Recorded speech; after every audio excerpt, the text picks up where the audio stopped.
நாளாவே உங்க கனவுகள்ல நீங்க மிஸ் பண்ண அந்த பர்சன் அடிக்கடி வந்துகிட்டு இருக்கிறாங்களா? அவங்கள நீங்க மிஸ் பண்ணிட்டீங்க. அவங்க கூட இப்ப கான்டாக்ட்ல இல்லாம இருக்கலாம். ஏதோ ஒரு காரணத்துக்காக பிரேக்கப் ஆயிருக்கலாம், இல்ல ஃபெயிலியர் ஆயிருக்கலாம்.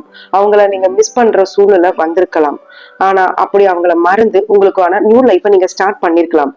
இந்த டைம்ல ஏன் அவங்க உங்க கனவுகள்ல அடிக்கடி வராங்க அப்படிங்கறத டேரட் கார்டு மூலமா நம்ம தெரிஞ்சுக்கலாமா? அதை நீங்க என்னன்னு தெரிஞ்சுக்கணும்னா வீடியோவை ஸ்கிப் பண்ணாம ஃபுல்லா பாருங்க. நான் தான் உங்கள் Padma Thangamani, grapho analytical therapist, tarot card reader. இது ஒரு ஜெனரல் ப்ரெடிக்ஷன் தான். உங்களுக்கு பர்சனலா டேரட் கார்டு பார்க்கணும்னு இன்ட்ரெஸ்ட் இருந்துச்சுன்னா கீழே தெரியுற வாட்ஸ்அப் நம்பருக்கு மெசேஜ் பண்ணுங்க. இங்க தெரியுற 2 இமேஜஸ்ல ஏதாவது ஒரு இமேஜை செலக்ட் பண்ணி மனசுல நினைச்சுக்கோங்க. அந்த இமேஜை டபுள் டேப் பண்ணிக்கோங்க. நீங்க மிஸ் பண்ண அந்த பர்சனையும் மனசுல நினைச்சுக்கோங்க. இமேஜ் தான் நீங்க செலக்ட் பண்ணிருக்கீங்கன்னா அதுக்கு என்ன டேரட் கார்டு வருது அப்படிங்கறத நம்ம பார்க்கலாம். கார்டு தான் செலக்ட் பண்ணிருக்கேன். இந்த கார்டு என்ன சொல்லுது அப்படின்னு பாத்தீங்கன்னா, அந்த பர்சன் மேல உங்களுக்கு ஒரு ஸ்ட்ராங் எமோஷன்ஸ் இருந்துட்டு இருக்குது. அந்த எமோஷன்ஸ் அப்படியே ஹோல்ட் அப் ஆனதுனாலதான் உங்களால அந்த விஷயத்தை விட்டு வெளியே வரவே முடியல. உங்களுடைய சப்கான்சியஸ் மைண்ட்ல, உங்க உள் உணர்வுல அவங்க எங்கேயாவது வாழ்ந்துகிட்டே தான் இருக்கிறாங்க. அந்த மெமரிஸ் ஓல்டு ஆயிட்டே தான் இருக்கு. அதனாலதான் அவங்கள சார்ந்த கனவுகள் உங்களுக்கு வந்துகிட்டே இருக்கு. இது சடனா டிசப்பேர் ஆகிருமான்னு கேட்டா அப்படி நடக்கவே நடக்காது.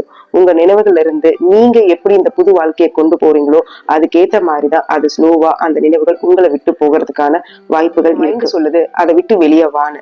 ஆனா உங்களுடைய மனசு அந்த விஷயத்துல ப்ராசஸ் பண்ணிக்கிட்டே இருக்கிறதுனாலதான் அந்த பர்சனோடைய மெமரிஸ் உங்களை ஹோல்டு பண்ணி உங்களை ரொம்ப கஷ்டப்படுத்திக்கிட்டு இருக்குது. இதுக்கு காரணம் அவங்க கிட்ட நீங்க கம்யூனிகேட் பண்ணணுங்கிறதுக்கான ரீசன் கிடையாது. அந்த நினைவுகளை விட்டு வெளியே வந்துட்டு இப்போ இருக்கிற கரண்ட் வாழ்க்கைய போக்கஸ் பண்ணு அப்படிங்கறதான் இந்த கார்டு இண்டிகேட் பண்ணுது. இந்த இமேஜ் தான் செலக்ட் பண்ணிருக்கீங்கன்னா அதுக்கு என்ன கார்டு வருது அப்படிங்கறத பார்க்கலாம்.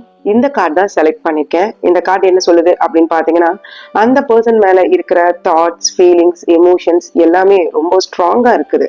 அந்த நினைவுகளை விட்டு நீங்க வெளியே வரவே இல்லை. மேபி நீங்க புது வாழ்க்கைய ஆரம்பிச்சிருக்கலாம். ஆனா அந்த நினைவுகளை விட்டு சுத்தமா நீங்க ஒரு மூமெண்ட் கூட கொடுக்கல. அந்த நினைவுகளோட தான் நீங்க வாழ்ந்துகிட்டு இருக்கிறீங்க.